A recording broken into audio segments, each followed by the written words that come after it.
আজি আলোচনা কৰা হ'ব আমি কেনেকৈ গোন্ধ পাওঁ হয়নে যেনেকৈ আমি বিভিন্ন বস্তুৰ গোন্ধ পাওঁ আমি সকলোৱে সুঘ্ৰাণ ভাল পাওঁ যেনেকৈ বিভিন্ন ফুলৰ হ'ব পাৰে যেনে গোলাপ ফুল আছে না বিভিন্ন জাতৰ ফুল আছে আমি ভাল পাওঁ বিভিন্ন গোন্ধ ভাল পাওঁ সুঘ্ৰাণ ভাল পাওঁ যেনেকৈ পাৰফিউমৰ সুঘ্ৰাণ ভাল পাওঁ কিন্তু বন্ধুসকল এই সুঘ্ৰাণটো আমি কেনেকৈ পাওঁ এই অনুভৱ আমি কেনেকৈ কৰোঁ যেটো এটা ভাল গোন্ধ এটা বেয়া গোন্ধ যেনেকৈ ধৰক ওচৰৰ পাজৰ কাৰোবাৰ ঘৰত কি বনাই আছে মাংস বনাই আছে এই মাংসৰ যেটো সুঘ্ৰাণ যেটো গ্ৰাণ যেটো পাওঁ গোন্ধটো আমি কেনেকৈ পাওঁ যেনেকৈ ধৰি লওক আপোনাৰ স্কুললৈ গৈছে বা কৰবাত গৈছে আপুনি বাছেৰে কৰবাত গৈ আছে গৰমৰ দিনা কি ওপৰে আপোনাৰ লগৰ মানুহজনৰ কি হৰে গাটো কি হৈছে গুন্ধাইছে কাৰণটো কি ঘাম ওলাইছে সো গুন্ধাইছে যে এটো কেনেকৈ আমি গম পাইছো আজি তাৰে বিষয়ে আলোচনা কৰিম আপোনালোকৰ লগত থাকিব তো বন্ধুসকল আজি চাব আমি যেতিয়া কিবা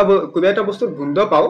কি কেনেকৈ পাওঁ আমি যেতিয়া নেকি বতাহত উৰি ফুৰা বহুত সৰু সৰু কণা থাকে এই কণাবোৰ কি কৰে উহাহত কি হয় আমাৰ নাকৰ ভিতৰত সোমাই যায় আমাৰ নাকৰ ভিতৰত কি সোমাই যায় নাকৰ ভিতৰত কি থাকে এক প্ৰকাৰৰ পিচ্ছিল পদাৰ্থ থাকে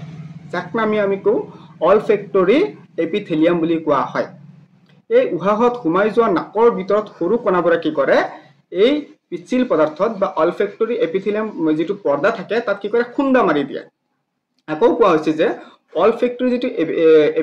এপিথেলিয়াম পৰ্দাত কি কৰে প্ৰচুৰ পৰিমাণে অলফেক্টৰী ৰিসেপ্টৰ স্নায়ুকো থাকে এই কোষবোৰ কি কৰে সৰু সৰু চুলিৰ নিচিনা সৰু কি কৰে চুলিৰ নিচিনা কি হয় চিলিয়া সৰু চিলিৰ নিচিনা চিলিয়া দ্বাৰা ঢাক খাই থাকে এই চিলিয়াবোৰে কি কৰে অলফেক্টৰী নাৰ্ভত বাবে গোন্ধৰ কি কৰে সংকেত পঠায় এইভাবে কি কৰা হয় বন্ধুসকল মস্তিষ্ক পৰ্যন্ত কি হয় মস্তিষ্ক পৰ্যন্ত গ্ৰাণৰ যেটো সংকেত পঠিওৱা হয় আৰু আমি গ্ৰাণৰ অনুভূতি পাওঁ সো মই অলপ স্পিডত কোৱা হল যে আমি গ্ৰাণৰ কেনেকৈ পাওঁ যে এই সৰু সৰু যিবাৰ স্নায়ুকো থাকে অলফেক্টৰী এপিথেলিয়াম তাতে কি কৰে কণাবোৰে কি কৰে খুন্দা মাৰাৰ পিছত কি কৰে এই চিলিয়াবোৰে কি কৰে